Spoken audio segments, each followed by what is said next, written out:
So, welcome everybody to TNA Talks number 9. I'm pleased to welcome Eva Christensen, and you are the CEO and founder of Sustainify, based in Denmark, correct? Yes. Brilliant. It's lovely to have you here on this TNA Talks. I'm Barry O'Brien. I'm the host of these interviews. Eva, straight over to you. Tell us a little bit about your current role and how did you get into entrepreneurship? What was the spark that got you started? Well, thank you for having me, first of all, Barry. Yes, what got me started? I've been working as a CSR consultant for a while. CSR is short for corporate social responsibility.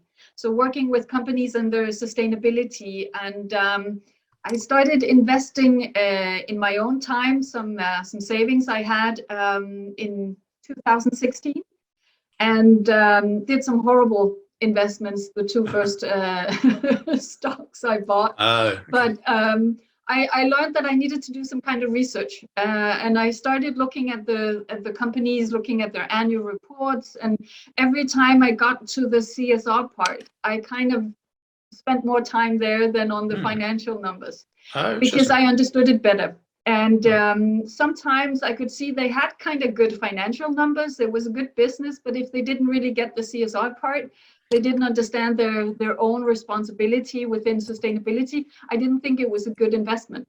So I started thinking somebody must have done this sort of research. I can't research all listed companies myself and then pick the ones I want to invest in. So I thought somebody must have done this and made some kind of system out of it, so I can start comparing that. And there's a ton of ratings out there on sustainability. But as soon as I dived into how they actually did this type of rating, there was, well, hardly any transparency. And when there was just a tad bit of transparency, I thought it was very limited. I thought it was only scratching the surface, and I saw a lot of companies that had a really good rating were not really known for their sustainability. So I kind of knew, so I knew that there was something off with these ratings, and I could see some of the greenwashing from the companies was actually carried through to these ratings. And as an investor, I want to make the best decisions, right? And I don't want to do it on data where maybe there can be some kind of greenwashing in it. So I thought, okay, it's not there, I'll do it. I'll make it. Okay, so the classic entrepreneur step of scratching your own itch, as they say. Yes, and that kind of sparked the whole thing about how can we make this kind of rating? How can we have a data set where we research with our own methodology? And really what I want to do is I want to inform people. I want to educate people about sustainability. I want to research and I want to share this knowledge that I have. And I want to do this so investors can make better decisions. So if you're into sustainable investing, I want to provide the best data set for you. And this can be for retail investors like you and me, normal people, but it can also be for institutional investors and larger asset managers. Okay. So we research after a methodology we've developed ourselves, and then we make it into a rating, so you can see who performed best. Right. And yeah, we share it all on our platform. Okay. So when did you launch your solution? A month ago. Oh, seriously? Okay. Yes, seriously. We had a soft launch of our SDG progress tool. So the SDG is short for Sustainable Development Goals that are defined by the UN. There's 17 of those. And when we asked potential customers, they said this is our first and foremost interest. They wanted the SDGs, they wanted to invest by that. And I thought that was really interesting because there's a lot of talk of ESG. Environmental, social, and governance issues. Yeah, definitely. But when you ask people like retail investors, they're really into the SDGs. So we started with that, and then I looked at what was out there, and there's tools where you can see the impact that companies make on these SDGs. But what I wanted to do is show the progress towards that impact, Because then as an investor, you don't always want to invest in those that already have an impact. Sometimes you want to invest in those that are early. Yeah, exactly. That's where the biggest gains come, right? Exactly. So we made it as a progress tool. So we divided it into 5 steps, and then you can also see those that, because SDG washing is also a thing where companies kind of like just decorate their annual reports with a lot of colorful SDGs, but don't really put in the work. So we do that, and then you can see over time if they actually progress towards reaching the goals. So you can see those that stagnate. So maybe they're more washing than actually putting in the work. So yeah, we had a wait list for people that could sign up for it. I did like a little intro video where I showed the tool and just went through it to show them how to use it. Okay. We'll make sure if you've got a link, we'll share that in the notes from this recording as well. Perfect. So tell the audience a little bit about your own sort of entrepreneurship drive. I mean, you said you've been a consultant, and I know you do lectures and things like that. But what, apart from sort of just finding a product that you wanted a solution to yourself, what has made you go down this road to be an entrepreneur and a founder? Yeah, I ask myself that question sometimes. I think it's a good one. I think I've always had an idea that I needed to do more than just for me, if that makes sense. Yes, absolutely. Somehow contribute to something. So definitely anything sharing knowledge, for instance. I think that knowledge is what makes us humans apart from other species, and that's where we can elevate each other is by sharing knowledge. So that was definitely one thing. And the whole sustainability thing is really of thinking of everything as a whole. So there is no throwing things away. Yeah. It's just moving it around, right? Circular and exactly. And companies, you can't just make a profit on anything. You have to have your responsibility with you. Like, how are you going to make a profit? Right. It's more about leadership also, like what type of leader and management do a company want to set forth? What is their I don't want to say purpose, but how do they actually want to make money? How do they actually want to create jobs? Is it just by exploiting nature, or do they actually want to take responsibility for it? Right. So that has always been part of my life, and the whole CSR journey actually started before sustainability was even in fashion. So I'm one of those where a trendsetter. Maybe, but it feels really lonely when you're there, because you're like the only one yelling. And now it's like you have a whole chorus of young people shouting with you. So definitely a change there. So would you say in Denmark you're well known? Obviously you've been on TV there, and you have a reputation in this area as somebody that's really been active for a long time, and as you just mentioned, you felt a little bit like you was the only one sort of banging the drum for a long time. Would you say that you've built up this reputation over a long time? Is that helping you currently in launching the business? Yes, I actually think it did. So when all of this COVID happened, I couldn't really do lectures anymore, which was the way I was bootstrapping, and that was enough to pay the rent and my expenses. So I actually needed to be really creative. I had put together like a workshop that I was going to sell, so people could learn how to do sustainable investing themselves. Right. I turned that into online courses and sold that online instead. And then I started writing down, what do I know about sustainable investing, like everything. And then I thought, okay, I can sell it like an e-guide or something, because everything was online during that first lockdown. Yeah. And I sent it to somebody I have in my network. She's written a book previously about investing, and I thought she can give me some kind of feedback. Yeah. And long story short, I ended up with a book contract. And published a book on sustainable investing a couple of months ago. So yeah, really fantastic. But had you told me before the lockdown, listen, A year from now, you're going to have a book contract and a book launch and be on this book fair that's quite famous here in Copenhagen. I would have said, heck no, not going to happen. Yeah. But it did. Yeah. Okay. And how has that book been received, and sort of has it led to some good action? Yes, I think so. I think the whole process of actually promoting yourself as an expert, and not just in like your business network, but also in public is a really good base for launching a product that is within the same. So I feel like I mean, a lot of the good press we've gotten was because of the book. So it's way easier to get in the newspaper and get 3 pages when you have a book than when you have a startup. Right. Okay. Yeah. Yeah. So that has definitely put me and Sustainify in national newspapers and on national morning TV and stuff like that. So yeah. That's interesting.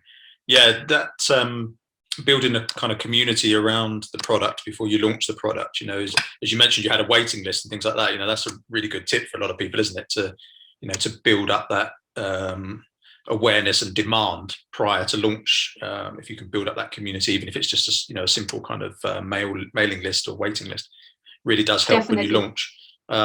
So what other help have you received to get to this stage then in Denmark? Are there sort of grants and things like that are available? Is there anything in that area that you can share your experience of?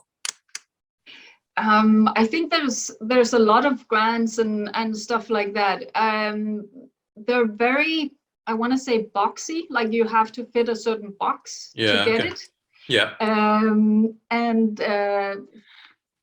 First of all, it takes time to fill out those boxes, and then when you get rejected, you're told, okay, you don't fit that shape, and that can be a little bit discouraging. But I think there is a lot of help here in Denmark compared to other places in the world. So that's definitely good. For me, I haven't had any of that really. I've had great mentors, and for me, I think that has given me more. I think maybe because it becomes more individual when it's mentoring, because it's more one-on-one. So it's more about where am I at in the world, like what are my blank spots and where do I have knowledge. So it's more tailored to me. I've been in Tech Nordic Advocates Women in Tech mentoring program and had a couple of great mentors there. And also outside. And because of the COVID, people were okay with doing this online. So I had one in like Italy and one in UK, and So I mean, for me, that has been like a blessing in disguise that people were okay with only meeting you online. Made it more flexible, but a lot of talented people out there who just shared their experience, their knowledge, and their network. And for me, that has been really, really good. Yeah. Did you notice any differences in? You mentioned having mentors like from the UK and Italy. Did you get any sort of input on sustainability, investing in those countries? Is it a thing? Are there any sort of other, say, competitors, but any other companies doing similar things in their markets? I think it's pretty much the same. I think the UK hasn't been part of EU for that long, so I think it's pretty much the same as the rest of the EU. Sustainable investing is definitely a thing. I think the UK is struggling like the rest of the EU with proper data in that area. So I think it's definitely an issue over there as well. Interesting. And with regards to, just going back to the point about grants and things like that, you said obviously you've been involved in this area for a long time. Is there like a lot of new money coming into the sustainability, for products that provide solutions in sustainability? Like, have you seen a real kind of spike of say funds that are now like VC funds, not just grants, but angel investors that are more inclined to invest in this area than perhaps 3 to 5 years ago or something like that? Yeah, I definitely see that. But I see also a lot of hype. Okay. So a lot Yeah. of talk and no action. Yeah, or it's talk that only scratches the surface. So for instance, you can find a lot that's into climate tech right now, which Yeah. is really, really specific within sustainability. Like, and really, do you want something that's climate tech, but maybe based on something not good for people? I mean, maybe the people working there or something like that. It's like, Right. for me, it's broader than just like one specific thing, but there's a ton of things going on, and apparently Copenhagen is the place to go right now for green tech and climate tech. It has that reputation. Yeah. I think it's interesting. I think it's really, really good that there's a focus on it, but I am super scared that it will still be all male founding teams and like all male investors and all these things. So for me, the sustainability is only like scratching the surface. Yeah. Hopefully we'll see more that really digs into making VC sustainable and the whole investing in startups more fair, actually. Yeah, understand. So we touched on some of the help that you've received, and some of the good support that has been available. Anything that's particularly stood out? I mean, you touched on a couple of things there, just saying regarding where funding tends to go. From the data that we've all seen, it's completely weighted towards male founders. Is there any other help that you wish you'd had that you don't think is really out there at the moment? Yeah, I think like more of the boring stuff, like help with financing, like financial planning, for instance, like doing your 5-year projections. It is super boring, but it's super important that you understand it. Yeah. Right. You can't talk to an investor and then not know about it. And you have to have an Excel sheet that you keep adjusting every time you make adjustments in your startup. So it's not like one thing you make and then it's done and then you can just go and show it to everybody. No, it's a constant tool. Yeah.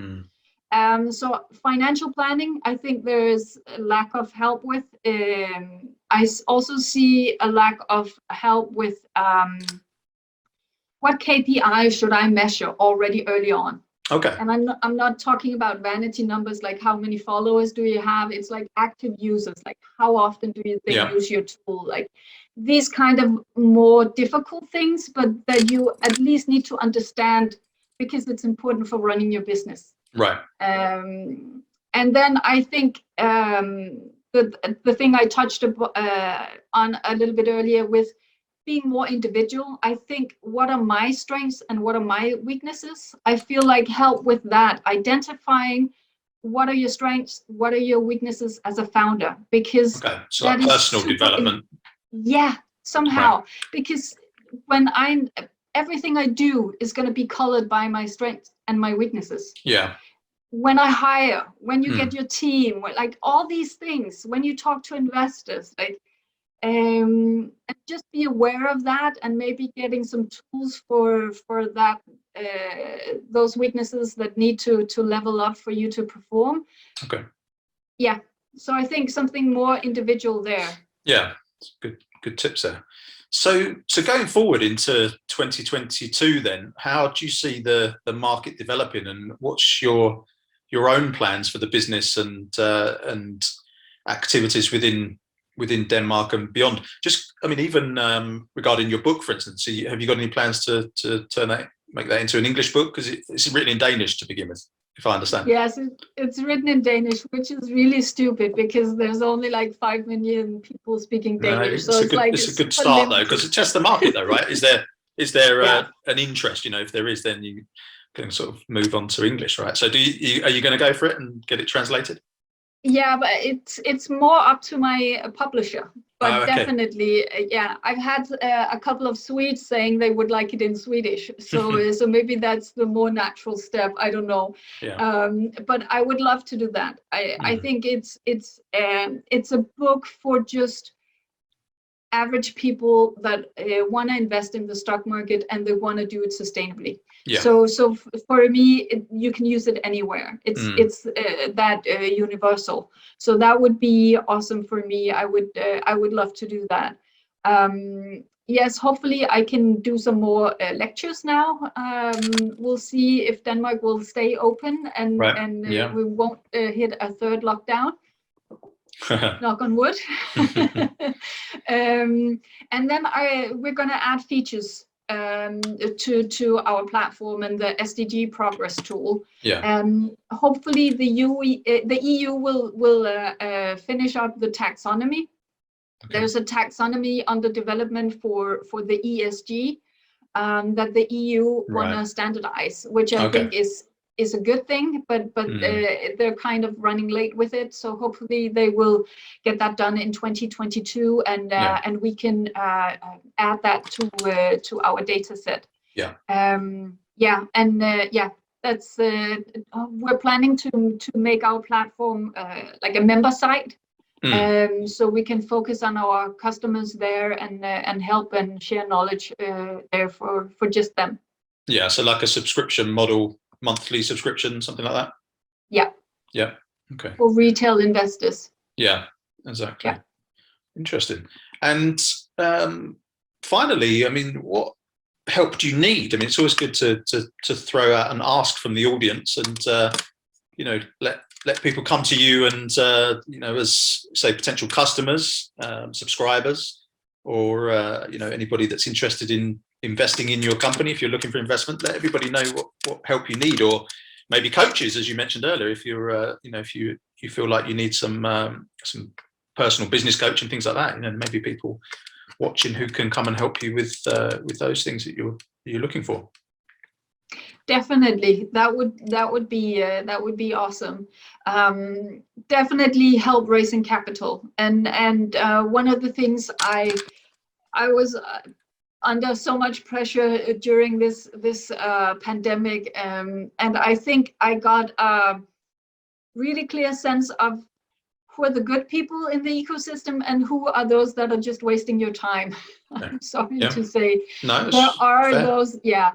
And also on the investor side, like who are those that will ask for your pitch deck and have some kind of initial conversation and then ghost you, or like all these things, right? Yeah. So for me, I'm super focused on staying with good people. I found good people at the Nordic Tech Advocates. And then yes, and then growing that network of good people, because they are out there, but somehow, especially when you're new, you kind of attract like some of the others as well. Yeah. So definitely having that focus and staying in that good environment where people actually want you to grow. That's definitely where I'm focusing. So any good people and definitely investors that are looking for an early stage SaaS startup within sustainability data is interesting for us. So definitely. Brilliant. And any expansion plans? Do you think you'll expand out of Denmark next year? Yes, I mean, we have some partnerships in the pipeline that hopefully we will announce, in the beginning of the next year, and that will also be outside of Denmark. Another thing this pandemic has done is I think it's more legit now to actually have business meetings online. Yeah, it's normalized it, hasn't it? Yeah, for sure. Definitely, it's way easier. So I've been to Stockholm a couple of months ago, I think, and met with some people that I've only otherwise met online. Yeah. So that was really fun, and you can get to know people just meeting them online and working with them. Yeah. Fantastic. So, thank you ever so much for the chat today. The details, very interesting, and I definitely, from my knowledge, think that you're creating a really good solution. A lot of investors that we know in our community, they're interested in this. Obviously, other episodes that we've had here on TNA Talks have been talking about this topic as well, and it's really important, I think. And as you mentioned, transparency and not the sort of greenwashing, but the genuine people we do want to promote what they're doing. And as you mentioned, there's a lot of people out there that are doing a lot of great things in this area, but are not perhaps being acknowledged for it. So I think solutions like yours is great, for retail investors. And I think, going to be a big year next year for you, I think. So yes, thanks ever so much for the interview, and we look forward to hearing how everything progresses next year. Yes. Thank you, Barry. We can do this again in a year's time and see. Yeah, sounds like a good plan. Where we're at. Thanks, Eva. Thank you.